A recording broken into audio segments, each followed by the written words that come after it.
इतना अच्छा पैनल बना हुआ है ये, जहाँ पे हमारे पास केवल 19 स्टॉक्स का ही रिजल्ट आया है। अभी के टाइम पे हमारे पास इंडिया में 5 से 7 हज़ार के बीच में स्टॉक्स लिस्टेड है BSE NSE कंबाइन करके। उसमें से 19 स्टॉक्स ही फिल्टर हो रहे हैं हमारे क्राइटेरिया के बेसिस पे। कौन सा स्टॉक ज़्यादा सस्ता है? B stock. क्योंकि उसका पी पी रेशियो कम है। वो गलत तरीका है देखने का। तो जोमेटो खोलोगे आज तो जोमेटो का पी रेशियो 300 के आसपास है। फिर भी आप बहुत सारे रिपोर्ट्स पढ़ोगे तो उसमें ये लिखा हुआ है कि आपको जोमेटो शायद बाई कर लेना चाहिए। उसका रीज़न ये है कि हाय एवरीवन, आप सभी की काफ़ी ज़्यादा रिक्वेस्ट थी कि कैसे हम एक अच्छी स्क्रीन बना के मल्टी बैगर स्टॉक्स ढूंढ सकते हैं अपने पोर्टफोलियो के लिए। तो आइए, आज हमारे साथ कुणाल हैं, जिनके साथ हम सीखेंगे कि इसका एग्जैक्टली प्रोसेस क्या होता है और आप ऐसी अच्छी स्क्रीन्स कैसे बना सकते हैं। सो कुणाल भैया, आज हम कैसे ये स्क्रीन्स बनाएंगे और कैसे हमारा क्राइटेरिया क्या होगा एक स्टॉक सिलेक्ट करने के लिए। तो देखिए, टू मेक स्क्रीन्स सबसे पहले समझते हैं कि अलग अलग तरह की इन्वेस्टिंग कौन सी होती है। तो पॉपुलरली नोन जो इन्वेस्टिंग मेथड्स है वो वैल्यू इन्वेस्टिंग है, ग्रोथ इन्वेस्टिंग है, और एक दोनों का मिक्सचर है गार्प इन्वेस्टिंग, जिसको बोलते हैं ग्रोथ एट रीजनेबल प्राइस। तो वैल्यू इन्वेस्टिंग का मैं आपको एक सिंपल से एग्जाम्पल देता हूँ। बेंजामिन ग्राहम करके एक बहुत बड़े इन्वेस्टर थे। उनका सिंपल लॉजिक था, अगर मार्केट में मुझे कोई 100 रुपये की चीज़ 80 रुपये में मिल रही है तो उसको खरीद लो और 20 रुपये खा लो। ठीक है, सीधा सीधा एग्जाम्पल। वो ये नहीं सोच रही कंपनी यहाँ से कितना ग्रो करेगी, कितना प्रॉफिटेबिलिटी लाएगी, कितनी सेल्स में ग्रोथ आएगी। उनको सीधा सीधा ये है कि अगर ये चीज़ 100 रुपये की है, आज 80 में मिल रही है, तो ये 20 रुपये मेरे को बना लेना है। तो इसको वैल्यू इन्वेस्टिंग बोलते थे, प्योर कि भाई ये इसका वर्थ ही ज़्यादा है बट मिल सस्ते में रहा है। जनरली ये कब देखा जाता है, कब हमको ऐसे स्टॉक्स मिल जाते हैं? बेरेंस में। ठीक है, जब मार्केट इरेशनली थोड़ा ज़्यादा गिर जाता है तो कोई स्टॉक्स ऐसे होते हैं जो ज़्यादा गिर जाते हैं उनके एक्चुअल वैल्यू से भी। सो तब आपको ऐसे स्टॉक्स इजीली मिल जाते हैं। सेकेंड टाइप ऑफ जो फिलॉसफी आई, फिल फिशर की आई।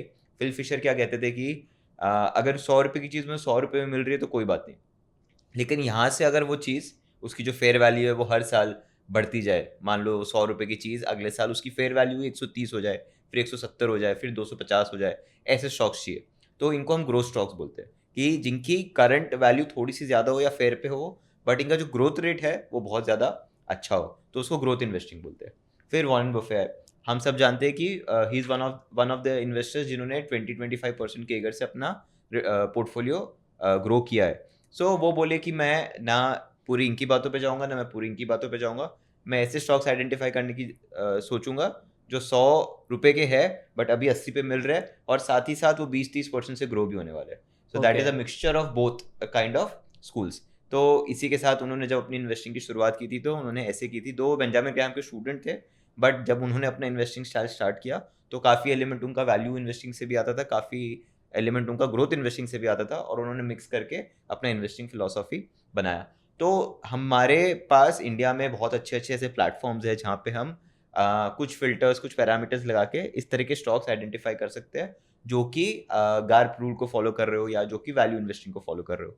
तो टू बिगिन विथ हम लोग पहले गार्प के साथ शुरू करेंगे और फिर एक वैल्यू इन्वेस्टिंग के का भी स्क्रीनर बनाएंगे और देखेंगे कि एग्जैक्टली बनते कैसे हैं, वर्क कैसे करते हैं। ये कोई डायरेक्ट स्टॉक रिकमेंडेशन नहीं होगा ऑब्वियसली। ये एक स्टार्टिंग पॉइंट होगा कि आप इन स्टॉक्स को अपने वॉच लिस्ट में ऐड कर सकते हो, उनके बारे में और स्टडी कर सकते हो, और अपने फाइनेंशियल कंसल्टेंट या एडवाइजर से बात करके फिर ऐड कर सकते हो। बट DIY के लिए ये चीज़ बहुत अच्छी है और आप इससे इजीली चीज़ें सीख सकते हो। तो सबसे पहले हम स्कैनर खोलते हैं गार्प स्टॉक्स का। मैंने आपके लिए स्कैनर्स ऑलरेडी बनाए हुए हैं। मैं आपके साथ सारी कंडीशंस डिस्कस करूंगा कि एग्जैक्टली हमने क्या क्या कंडीशंस लगाई थी। तो देखिए, इतना अच्छा स्कैनर बना हुआ है ये, जहाँ पे हमारे पास केवल 19 स्टॉक्स का ही रिजल्ट आया है। सो अभी के टाइम पे हमारे पास इंडिया में 5 से 7 हज़ार के बीच में स्टॉक्स लिस्टेड है BSE NSE कंबाइन करके। उसमें से 19 स्टॉक्स ही फिल्टर हो रहे हैं हमारे क्राइटेरिया के बेसिस पे। तो सबसे पहले चलते हैं सीधा हमारे क्राइटेरिया पे। ऑलराइट, सबसे पहले हमने क्राइटेरिया लिया मार्केट कैपिटलाइजेशन की। मार्केट कैपिटलाइजेशन हमने लिया है कि 1000 करोड़ से बड़ी कंपनी कोई है वही हमको फिल्टर में दिखाए और कोई कंपनी ना दिखाए। इसका सिंपल सा रीज़न ये है कि 0 to 1000 करोड़ बहुत छोटा मार्केट कैप हो जाता है जहाँ पे आपको इन्वेस्ट करना चाहिए, क्योंकि वहाँ पे रिस्क बढ़ जाता है, नंबर 1, और सेकेंडली आपको इतनी इन्फॉर्मेशन अवेलेबल नहीं होती उन कंपनीज के बारे में जिसको आप ट्रस्ट कर सको और उसके बेसिस पे आप इन्वेस्टमेंट ले सको। सेकेंड, अगेन जैसे हमने मार्केट कैप के क्राइटेरिया रखी है कि थोड़ी बड़ी कंपनी चाहिए, वैसे सेल्स में भी वो कंपनी एटलीस्ट 1000 करोड़ तो कर ही रही होनी चाहिए ऑन एन एनुअल बेसिस। तो सेकेंड क्राइटेरिया हमने वो रखी हुई है। थर्ड जो रेशो हमने रखा हुआ है, या फिर थर्ड जो क्राइटेरिया हमने ली हुई है, वो पेग रेशो की ली हुई है, that is the PEG ratio. वो हमने लिया कि या तो 0 से ज़्यादा होना चाहिए या फिर 2 से कम होना चाहिए। 0 से ज़्यादा इसलिए ताकि हम कोई नेगेटिव पेग रेशो को ना ले ले, और 2 से कम हमने रखना है ताकि हम कोई बहुत महंगा स्टॉक ना ले ले। क्यों बहुत महंगा स्टॉक नहीं ले सकते हम, क्योंकि हम लोग गार्प इन्वेस्टिंग फॉलो कर रहे हैं, हम लोग को ग्रोथ तो चाहिए बट एट रीजनेबल प्राइस चाहिए, तो दैट इज द रीजन। क्या आप ये पेग रेशियो थोड़ा सा एक्सप्लेन कर सकते हैं कि कैसे, एक तो फॉर्मूला क्या है उसका एंड इससे पता क्या पड़ता है एग्जैक्टली? ठीक है, चलो मैं आपको 2 एग्जाम्पल देता हूँ इसके लिए। कंपनी ए है जिसका पी रेशियो 40 है, कंपनी बी है जिसका पी रेशियो 20 है। कौन सा स्टॉक ज़्यादा सस्ता है? बी स्टॉक, क्योंकि उसका पी पी रेशियो कम है। वो गलत तरीका है देखने का। उसका रीज़न ये है कि हम लोग को साथ में ग्रोथ भी देखनी है। अब जिसका पी रेशियो 40 है, हो सकता है वो कंपनी 40% से ग्रो कर रही हो ऑन एन एनुअल बेसिस, और जिसका पी रेशियो 20 है वो 10% से ग्रो कर रही हो। अब पेग रेशो इसी चीज़ को कंबाइन कर लेता है कि 40 का पी रेशो है और 40 का ही ग्रोथ रेट है, तो वो इन दोनों को डिवाइड करता है। तो कितना आता है डिवाइड करके? पी 40 ग्रोथ रेट 40, तो 1 आता है। On the other hand company B के नंबर्स क्या थे? पी रेशियो हमारा 20 था, ग्रोथ रेट 10 था, तो अब डिवाइड करोगे तो नंबर क्या आता है? 2। तो देखो अब ऑटोमेटिकली पूरा सिनेरियो ही चेंज हो गया कि 40% ग्रोथ रेट के लिए 40 का पी सेंस बनाता है, वहीं पे ही 10% ग्रोथ रेट के लिए शायद 20 का पी सेंस ना बनाए। इसलिए बहुत बार ऐसा हो जाता है कि पी रेशो हमको ट्रू पिक्चर नहीं प्रोवाइड करता है जब मेरा ग्रोथ रेट बहुत ज़्यादा हो। फॉर एग्जाम्पल अगर आप जोमेटो खोलोगे आज, तो जोमेटो का पी रेशो 300 के आसपास है, फिर भी आप बहुत सारे रिपोर्ट्स पढ़ोगे तो उसमें ये लिखा हुआ है कि आपको जोमेटो शायद बाई कर लेना चाहिए एज एन इन्वेस्टमेंट रिकमेंडेशन। तो उसका रीजन ये है कि वो जो कंपनी है वो अभी 200-300% से ग्रो कर रही है। So in that case the company is doing tremendously well, इसलिए हो सकता है कि शायद उसका पी रेशो अभी इतना है और स्लोली ग्रेजुअली 3 साल 5 साल में नॉर्मलाइज हो जाएगा जब उसकी ग्रोथ रेट भी ठीक हो जाएगी। सो पेग रेशो यही काम करता है। पेग रेशो आपको बोलता है कि केवल पी ना देखिए, पी को ग्रोथ के साथ भी देखिए ताकि आपको चीज़ें बेटर समझ में आए। तो हमने 0 से ज़्यादा का पेग रेशो इसलिए लिया है ताकि कोई भी नेगेटिव पी की कंपनी या फिर कोई भी नेगेटिव ग्रोथ रेट की कंपनी हमारे पास ना आ जाए, और 2 से कम इसलिए लिया ताकि हम बहुत महंगी चीज़ें ना खरीदें कि जिसका पी 100 का है बट ग्रोथ रेट 20% की है, तो 5 का पेग रेशो बहुत महंगा हो जाता है। तो उस हिसाब से हमने उसको फिल्टर आउट कर दिया। तो जो रीजनेबल प्राइस वाला एलिमेंट है वो इसके थ्रू हमारा केटर हो रहा है। अब फोर्थ जो हमने फिल्टर लिया है वो बहुत इंटरेस्टिंग है। हमने ये मेंटेन करके रखा है कि पिछले 1 साल 3 साल 5 साल में जो एवरेज ग्रोथ रेट रही है सेल्स में, एटलीस्ट वो 15% तो हो ही हो। इसका सिंपल सा रीज़न ये है कि इंडिया एज एन इकोनॉमी 7-8% से ग्रो कर रही है। ये जो ग्रोथ रेट है वो रियल टर्म्स में है। तो अगर हम इसी को नॉमिनल टर्म्स में निकालें तो 7% प्लस 5% इन्फ्लेशन, कुछ 12% का इन्फ्लेशन, 12% की ग्रोथ रेट आ जाती है। सो 12% की ग्रोथ रेट अगर देश ही इस रेट से ग्रो कर रहा है तो ऐसी कंपनियों को लेके क्या फ़ायदा जो कि 15% से ना ग्रो करे। इतनी ग्रोथ रेट तो मुझे चाहिए ही चाहिए कि कंपनीज वही आए जो देश से 3% से ज़्यादा ग्रो करे एटलीस्ट। तो हमने वो लॉजिक रखा है कि 1 साल 3 साल 5 साल का एवरेज मेरा कम से कम 15% तो रहे सेल्स ग्रोथ में। फिर नेक्स्ट जो हमने फिल्टर डाला है वो EPS का डाला है कि EPS इस साल का, दैट इज अर्निंग्स पर शेयर, और लास्ट ईयर का EPS में अगर कंपेयर करूं तो 15% का डिफरेंस हो। तो फॉर एग्जांपल पिछले साल अगर 100 का EPS किया था तो इस साल मेरा EPS होना चाहिए 115 एटलीस्ट। तो इससे हमें अर्निंग्स की अंडरस्टैंडिंग आ जाएगी कि कितना मल्टीप्लाई हो रहा है। एग्जैक्टली। तो फॉर एग्जांपल अगर सेल्स 15% से ग्रो हो रही है और वही सेम सेल्स की जो ग्रोथ रेट है वो अर्निंग्स में दिख ही नहीं रही है। फॉर एग्जांपल सेल्स 15% से ग्रो गई पर प्रॉफिट मेरा 10% से ग्रो हुआ, तो ये तो सही बात नहीं है। क्योंकि अगर इंसान या कोई भी कंपनी सेल्स बढ़ा रहा है तो वो यही चाहेगा कि उसकी प्रॉफिटेबिलिटी बढ़े वहाँ से। तो हमने वही 15% का लॉजिक यहाँ पे भी लगाया है। और सेम चीज़ EPS का ग्रोथ रेट 3 साल का भी एवरेज 15 होना चाहिए और 5 साल का भी एवरेज 15 होना चाहिए, कि मेरा इतना तो काम बने कि जितनी मैं सेल्स में ग्रोथ रेट ला रहा हूँ उतनी मैं मेरे प्रॉफिट्स में भी लेके आऊँ। जनरली हम देखते हैं कि जो कंपनी थोड़ी सी डिसेंट स्केल पे पहुंच जाती है तो जो अर्निंग्स में ग्रोथ रेट आता है वो थोड़ा फास्टर आता है कंपेयर टू सेल्स। उसका सिंपल सा रीज़न है कि आपके फिक्स कॉस्ट तो फिक्स ही रह जाते हैं, खाली वेरिएबल कॉस्ट सेल्स के साथ मूव करता है, तो ऑटोमेटिकली प्रॉफिटेबिलिटी का ग्रोथ रेट थोड़ा सा ज़्यादा होता है। सो ये चीज़ है। और लास्टली थोड़ा ग्रोथ का एलिमेंट और ऐड करने के लिए हमने क्या किया कि जो अगला क्वार्टर है, तो हम अभी बैठे हैं, हम अभी डिस्कस कर रहे हैं अक्टूबर में, तो कौन सा क्वार्टर फिनिश हुआ होगा अभी? जून जुलाई सितंबर वाला। तो सितंबर क्वार्टर फिनिश हो गया होगा। अभी जो नेक्स्ट क्वार्टर फिनिश होगा वो कौन सा होगा? दिसंबर वाला। दिसंबर का होगा। तो हम चाह रहे हैं कि जो दिसंबर क्वार्टर में हमारी प्रॉफिटेबिलिटी आए वो 3 क्वार्टर पहले, दैट इज लास्ट दिसंबर में जो प्रॉफिटेबिलिटी आई थी, दैट इज दिसंबर 2023 में जो प्रॉफिटेबिलिटी आई थी उससे ज़्यादा है। हम ये कंपैरिजन हमेशा ईयर ऑन ईयर बेसिस पे करते हैं। इसका सिंपल सा रीज़न मैं आपको एक एग्जाम्पल के साथ दे सकता हूँ। फॉर एग्जाम्पल सीमेंट कंपनीज है, तो बारिश के टाइम पे कंस्ट्रक्शन इतना नहीं हो सकता है, तो कंस्ट्रक्शन नहीं हो सकता तो सीमेंट परचेज इतनी नहीं होती है। सीमेंट कोई भी पहले से परचेज करके नहीं रखता है क्योंकि सीमेंट हार्ड हो जाती है अगर पहले से परचेज करके रखे तो आपको हमेशा दिखेगा कि जो भी बारिश वाले महीने हैं उसमें सीमेंट की सेल्स जनरली कम होती है। तो जुलाई बिल्कुल। अगस्त सितंबर का जो क्वार्टर होता है उसमें सीमेंट की सेल्स कम दिखती है, प्रॉफिटेबिलिटी कम दिखता है। तो अगर मैं उस क्वार्टर को दिसंबर वाले क्वार्टर से कंपेयर करूँ तो गलत हो जाएगा। इसलिए बिल्कुल। हम लोग क्या करते हैं, दिसंबर क्वार्टर को दिसंबर क्वार्टर ऑफ लास्ट ईयर से कंपेयर करते हैं, सितंबर को सितंबर क्वार्टर ऑफ लास्ट ईयर से कंपेयर करते हैं, और वैसे ही मार्च क्वार्टर को मार्च क्वार्टर ऑफ लास्ट ईयर से कंपेयर करते हैं। इससे होता क्या है, हमको एक लाइक टू लाइक कंपेरिजन मिल जाता है। हालांकि ये सारी इंडस्ट्रीज में एप्लीकेबल नहीं है, बट जिन भी इंडस्ट्रीज में हमको ऐसी सीजनैलिटी दिख रही है, कुछ दिख रहा है, वहाँ पे ये एप्लीकेबल होता है। तो इन सबको मिक्स करके हमने एक फ़िल्टर बनाया है, एक स्कैनर बनाया है, जिसके थ्रू हमको केवल 19 स्टॉक्स ही मिले हैं। क्या ये स्कैनर हम हमारे व्यूअर्स के साथ शेयर कर सकते हैं? बिल्कुल, ये आई थिंक हम डिस्क्रिप्शन लिंक में ऐड कर सकते हैं, जहाँ पे सारे व्यूअर्स ये स्कैनर को डायरेक्टली एक्सेस कर सकते हैं। ये एक फ्री स्कैनर है, स्क्रीनर पे लॉगिन क्रिएट करके ऑटोमेटिकली सबको ये स्कैनर का एक्सेस मिल सकता है। तो आप देख सकते हैं इनमें से बहुत सारे ऐसे स्टॉक्स होंगे जो हमने रिसेंटली लोगों से सुने भी होंगे कि हाँ ये स्टॉक बहुत अच्छा परफॉर्म कर रहा है। फॉर एग्जाम्पल लास्ट ईयर की बात है जब वरुण बेवरेजेस एक बहुत ज़्यादा टॉक्ड अबाउट स्टॉक था, बिल्कुल। तो ऑटोमेटिकली उसके फंडामेंटल्स इतने स्ट्रॉन्ग है, ग्रोथ रेट्स इतनी स्ट्रॉन्ग है, और वो यहाँ पे फिल्टर आउट भी हो रहा है। वैसे ही CDSL हम लोग सभी सुनते रहते हैं कि CDSL is doing tremendously well. जैसे कैपिटल मार्केट्स बढ़ रहे हैं वैसे CDSL भी अच्छा परफॉर्म कर रहा है। तो वैसे ही हम देख पा रहे हैं कि वो चीज़ भी यहाँ पे दिख रही है। आपको कोई ऐसा शौक और कोई नज़र आ रहा है जो आपने खुद ने पढ़ा हो, किया हो, और आपको दिख रहा है कि वो इस लिस्ट में आ रहा है? एक मैज़गॉन डॉक न्यूज़ में काफ़ी था कि डिफेंस स्टॉक्स ने बहुत अच्छा काम किया है। एग्जैक्टली तो वो नंबर्स एक्चुअली में कैपिटलाइज भी हो रहे हैं कंपनी के P&L बैलेंस शीट में, तभी वो वहाँ पे डिस्कस हो रहा है। मतलब सिर्फ हवाबाजी नहीं है उस केस में। बिल्कुल। और सिंस पेग रेशो 2 से भी कम का है, तो कंपनी की जो ग्रोथ रेट है या फिर जो पी मल्टीपल कंपनी को मिल रहा है, that is commensurating to the growth rate which the company is coming up with. वैसे ही हम लोग देख सकते हैं कि KPI ग्रीन एनर्जी, अभी वेल्टेक या फिर वेल्थ के स्टॉक्स भी अच्छा परफॉर्म कर रहे हैं। HDFC AMC हो गया, मोतीलाल ओसवाल हो गया, तो वहाँ पे हमको मोतीलाल ओसवाल का भी नाम दिख रहा है, ICICI सिक्योरिटीज़ का भी नाम दिख रहा है। सो ऑटोमेटिकली ये चीज़ें हमको दिखने लग जाती है हमारे इसमें भी। अब अडानी पोर्ट्स सब कहते हैं बहुत महंगा स्टॉक है, बहुत महंगा स्टॉक है, बट वो जो महंगा स्टॉक है वो अपनी ग्रोथ रेट को जस्टिफाई कर रहा है, तभी वो बिल्कुल। पेग रेशो 2 से कम के में भी हमको फिल्टर में दिख रहा है। तो इस तरीके से आप बहुत अच्छे तरीके से अपने एक स्कैनर बना सकते हो, फिर सीधा रन दिस क्वेरी को क्लिक करके आप स्टॉक्स निकाल सकते हो। तो ये अपने आप अपडेट होता रहता है। आप अगर ये लिंक अपने पास सेव्ड रखते हो तो आप ये चीज़ इजीली देख सकते हो। अब स्क्रीनर एज ए प्लेटफॉर्म की सबसे अच्छी बात क्या है कि इन 5-6 नंबर्स के अलावा भी आप इन्हीं कंपनियों के और भी चीज़ें देख सकते हो। फॉर एग्जाम्पल एडिट कॉलम आप करोगे तो इतने सारे रेशियोज है आपके पास जो आप देख सकते हो। आप कुछ डिलीट करके कुछ दूसरा ऐड कर सकते हो, आपके पास बहुत बड़ी लाइब्रेरी है।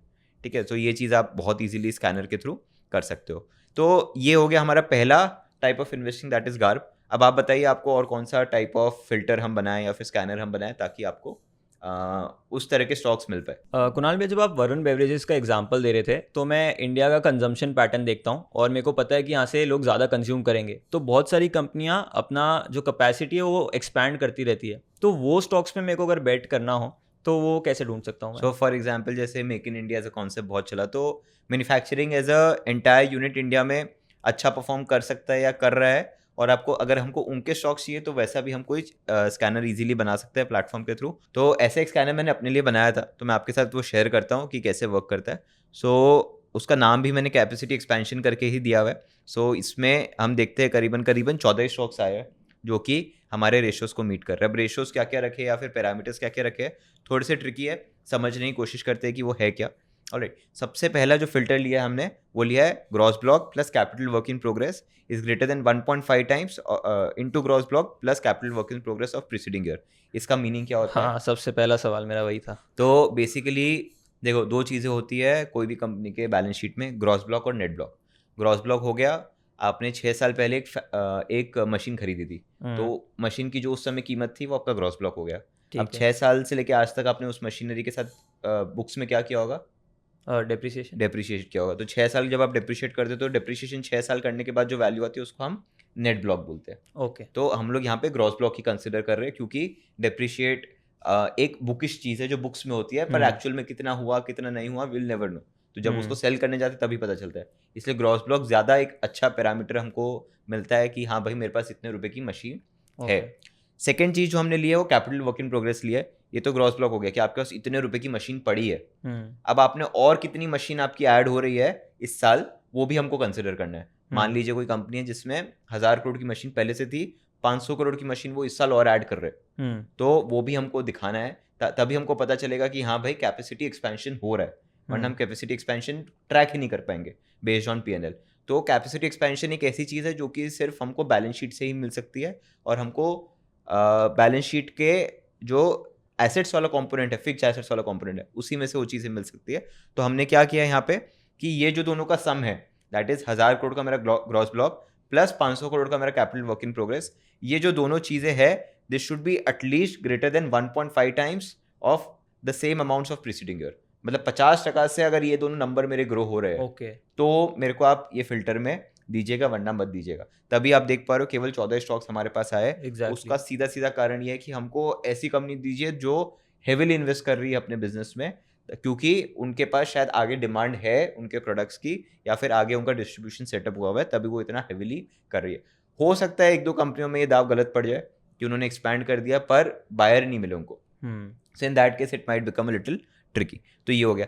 सेकेंड चीज़ हमने रखी है कि ऐसी कंपनी में अगर हम पैसा डाल रहे हैं तो हमको काफ़ी ज़्यादा उम्मीद है या फिर काफ़ी ज़्यादा हमको एक्सपेक्टेशन है कि प्रमोटर का स्किन इन द गेम रहे, क्योंकि हो सकता है प्रमोटर इसमें होल्डिंग नहीं रखता हो, प्रमोटर ने बहुत सारा डेट लेके पैसा डाल दिया हो, और फिर प्रमोटर बोला ठीक है मैं तो कोई होल्डिंग नहीं है, मैं जा रहा हूँ टाटा बाय बाय, ये कंपनी यहाँ से, ये मैन्युफैक्चरिंग प्लांट यहाँ से शायद मैनेज मुझसे नहीं हो सकता है। वो कब हो सकता है? जब प्रमोटर का स्किन इन द गेम ना हो। तो हमको ये पर्टिकुलर कैटेगरी में ही ऐसा एक फिल्टर और चाहिए कि हाँ भाई प्रमोटर का भी 50% स्टेक रहे कंपनी में, तभी मजा आएगा। तो प्रमोटर भागेगा नहीं, तो प्रमोटर खुद का समझ के काम करेगा कि भाई मैंने इतना पैसा उठाया, इतना पैसा इन्वेस्ट किया मेरे ग्रॉस ब्लॉक में, मेरे एसेट्स में, फिक्स एसेट्स में, so it's my duty to grow this, otherwise चीज़ें उनके ऊपर भी उल्टी पर्सनली भी आ सकती है। So that is there. Third point जो हमारा है that is cash from investing last year versus cash from investing preceding year. इसका मीनिंग क्या है कि जब भी हम कैश फ्लो स्टेटमेंट बनाते हैं, अगर आपको पता होगा, तो हम लोग हमेशा चेंज इन कैश फ्लो देखते हैं कि भाई पिछले साल हमने फिक्स एसेट में कितना डाला था, इस साल कितना डाला, कितना मेरा नेट एडिशन या सबट्रैक्शन हुआ। ऑलराइट, सो फॉर एग्जांपल अगर हम बात करें cash from investing preceding year, तो मतलब मान लेते हैं कि -100 का कुछ हमारा हिसाब बैठ रहा था। ऑलराइट, कि -100 हमने पिछले साल और डाला था, तभी वो -100 आया, क्योंकि मेरी जेब से -100 गया होगा। मेरा इसमें क्वेश्चन है कि cash from investing from last year और प्रीसीडिंग ईयर मतलब उसके भी पहले वाला साल। हाँ, तो फॉर एग्जांपल अभी हम लोग FY25 में बैठे हैं, तो 24 मेरा लास्ट ईयर हो गया, प्रीसीडिंग ईयर 24 के भी पहला वाला हो गया, 23 हो गया। तो दैट इज दी लॉजिक। और यहाँ पे -100 उसमें था, तो हम चाह रहे हैं कि जो लास्ट ईयर था -100 उस समय हुआ, तो अब -200 हो, -300 हो, -400 हो, इसलिए मैंने लेस देन का साइन रखा है। क्योंकि मैं माइनस के नंबर्स पे प्ले कर रहा हूँ, तो -500 -100 से छोटा होता है। Alright, so that is the logic कि मैं चाह रहा हूँ कि और कैश फ्लो कंपनी की पॉकेट से जाए towards what, towards investing activities. Otherwise अगर ये पॉजिटिव होता फॉर एग्जांपल, तो इसका मतलब तो गलत हो गया कि कंपनी ने अपने एसेट्स बेच दिए और बेच के उनके पास पैसा आ गया है, कैश आ गया है, which is not something that I am looking at. I am looking कि भाई तुम इन्वेस्टिंग में पैसा डालो। ठीक है, मतलब इसमें ऐसा होना चाहिए कैश फ्लो में दिखना चाहिए कि पैसा जा ही रहा है इन्वेस्टिंग की तरफ, पर्टिकुलरली इन्वेस्टिंग की तरफ, ऑपरेशनल की तरफ नहीं। ऑपरेशन और फाइनेंसिंग की तरफ की बात नहीं कर रहे, ऑपरेशन में आना चाहिए, इन्वेस्टिंग में जाना चाहिए। कोई भी कंपनी का कैश फ्लो स्टेटमेंट अगर हम पढ़ रहे हैं और रेगुलर बेसिस पे cash flow from investing activity negative है, इट्स अ गुड साइन, क्योंकि बिजनेस ग्रो कर रहा है, वो लोग इन्वेस्टिंग में पैसा डाल रहे हैं, तभी वो नेगेटिव है, अदरवाइज चीज़ें उल्टी पड़ सकती है। मतलब कोई कंपनी अगर अपना लैंड बेचने लग जाए और cash flow from investing positive हो जाए, it's not a great sign.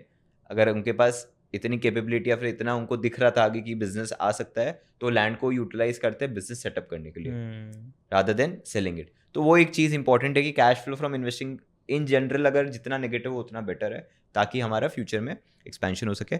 और इस केस में सिंस हमको रिस्क इतना बड़ा नहीं लेना है, क्योंकि हमने ऑलरेडी बहुत बड़े रिस्क ऊपर ले लिए 3 फिल्टर्स में, we are trying to ensure कि हमारे पास वही कंपनियां जो 10,000 करोड़ से बड़ी मार्केट कैप की हो, 10,000 या 10,000 करोड़ से बड़ी हो, ताकि हम लोग थोड़ा सा मिड कैप की तरफ पहुंचने लग जाए। सो दैट इज द आइडिया। इसलिए हमारे पास कुछ 14 स्टॉक्स ऐसे आए हैं जो कि ये पूरी लिस्ट में आते हैं। अब एक चीज़ हमको ध्यान रखने की ज़रूरत है कि हमने जो भी काम किया है वो non finance non banking stocks की तरफ किया है, क्योंकि ये सारे फिल्टर्स उन पे नहीं लग सकते, उनके फिल्टर्स अलग हो जाते हैं। तो दोनों ही स्कैनर्स हमने मोटा मोटी नॉन बैंकिंग स्पेशली स्टॉक्स की तरफ किया है। नॉन फाइनेंस स्टॉक्स एग्जैक्टली नहीं है, क्योंकि वेल्थ मैनेजमेंट कंपनीज हमारे पास आई है, बट नॉन फाइनेंसिंग डेफिनेटली, उनके पैरामीटर्स अलग होते हैं, उनको अलग तरीके से दिखते हैं। तो ये हमारे पास कुछ कुछ आए। अब फॉर एग्जांपल एक कंपनी है जो रिसेंटली लिस्ट हुई है, वारी एनर्जीज, वो भी इसमें क्लासीफाई हो रहा है, क्योंकि वारिक क्या चीज़ में बिजनेस है उनका? सोलर में। सोलार में। और सोलार में इंडिया में अभी बहुत तेज़ काम हो रहा है क्योंकि चाइना से बैन लगा हुआ है। इंटरनल डिमांड इंडियन कंपनीज ही मीट कर रही है, तो कैपेसिटी एक्सपेंशन बहुत एग्रेसिवली नीडेड है। तो सारे पैरामीटर्स मैच हो रहे हैं और उसका मार्केट कैप कुछ 60-70 हज़ार करोड़ का है। तो हमारी सारी क्राइटेरिया मीट हो रही है और प्रमोटर भी बहुत अच्छा है और 50% से ज़्यादा होल्ड करते कंपनी में after the IPO as well. उनका ऑफिस इस बिल्डिंग में ही है। तो वन ऑफ द ऑफिसेज इस बिल्डिंग में है, but yes, so that is the idea कि हमको समझ में आ रहा है कि वो कंपनी क्यों यहाँ पे क्लासीफाई हो रही है। अब हमको एक चीज़ समझना ज़रूरी है। अब आप पी रेशो देखिए, आपको पी रेशो कितने दिख रहे हैं? किसी भी कंपनी का कम पी रेशो दिख रहा है आपको? नहीं, मेरे को सबका ही काफ़ी ज़्यादा, इनफैक्ट 300 तक जा रहा है, 305। अब इसी में हमको वो चीज़ समझने की ज़रूरत है कि पी ज़्यादा है, लेकिन सामने सामने पॉसिबिलिटी किसकी ज़्यादा है? ग्रोथ की भी ज़्यादा है। बिल्कुल। इसलिए हमारा पी रेशो यहाँ पे ज़्यादा ही होगा क्योंकि यहाँ पे कैपिटल नया जो इन्वेस्ट हो रहा है वो ज़्यादा हो रहा है, तो ऑटोमेटिकली सेल्स प्रॉफिट जो आने की चांसेस है वो ज़्यादा है। So that is the idea. इसलिए हमको इन तरह के स्टॉक्स में रीड करना समझना बहुत ज़्यादा ज़रूरी है क्योंकि यहाँ पे बिजनेस साइकिल अगर चेंज हो जाती है तो सारे के सारे नंबर्स ख़राब हो जाते हैं। सो किस में कब इन्वेस्ट करना है, कितना परसेंट एलोकेशन इन्वेस्ट करना है, वो थोड़ा सा हमको ध्यान से करना चाहिए, अदरवाइज यहाँ पे चीज़ें ख़राब हो सकती है। कुणाल भी, आपने वैल्यू इन्वेस्टिंग की भी बीच में बात करी थी, तो क्या उसका भी आपने कोई स्क्रीनर बना रखा है? बिल्कुल, मेरे पास 8 से 10 ऐसे अच्छे-अच्छे स्क्रीनर्स हैं जो कि लोगों को काफ़ी हेल्प मिल सकती है जिससे। तो वैल्यू इन्वेस्टिंग का भी है ऐसा एक स्क्रीनर, बट इतना ईज़िली लोगों को नहीं देते हैं, थोड़ा-सा उनसे भी एफर्ट डलवाते हैं। तो लोग क्या करें, अगर व्यूअर्स को ये वीडियो पसंद आया और उनको ये दोनों स्कैनर्स जो फ्री में मिल गए हैं, वैसे एक और स्कैनर वैल्यू का भी चाहिए, तो लोग कमेंट सेक्शन में केवल वैल्यू लिखेंगे, तो हम ऑटोमेटिकली ये स्क्रीनर उनको भेज देंगे। तो जल्दी-जल्दी आप कमेंट सेक्शन में जाइए, वैल्यू लिखिए और वैल्यू इन्वेस्टिंग के लिए भी एक स्क्रीनर ले लीजिए ताकि आप अच्छे से एनालाइज कर पाए। अगेन जस्ट टू क्लैरिफाई, ये कोई स्टॉक रिकमेंडेशन नहीं है, ये आपका एक स्टडी पॉइंट है। आप अपने ब्रोकर अकाउंट में 3 से 4 ऐसी वॉच लिस्ट बनाइए जहाँ पे ये स्टॉक्स इंक्लूडेड है और देखिए स्टॉक्स कैसे बिहेव कर रहे हैं, इनके बारे में और स्टडी करिए और फिर अपना इन्वेस्टमेंट डिसीजन लीजिए। अगर आपको ये वीडियो पसंद आया हो तो हम ऐसे ही और इंटरेस्टिंग वीडियोस बना सकते हैं जिसमें हम स्क्रीनर्स डिस्कस करेंगे आपके साथ। और अगर आपको कोई पर्टिकुलर चीज़ के ऊपर स्क्रीनर चाहिए तो प्लीज़ वो भी कमेंट कर दीजिए, हम उसके ऊपर भी वीडियो बना देंगे। तो मिलते हैं ऐसी एक अगली वीडियो में।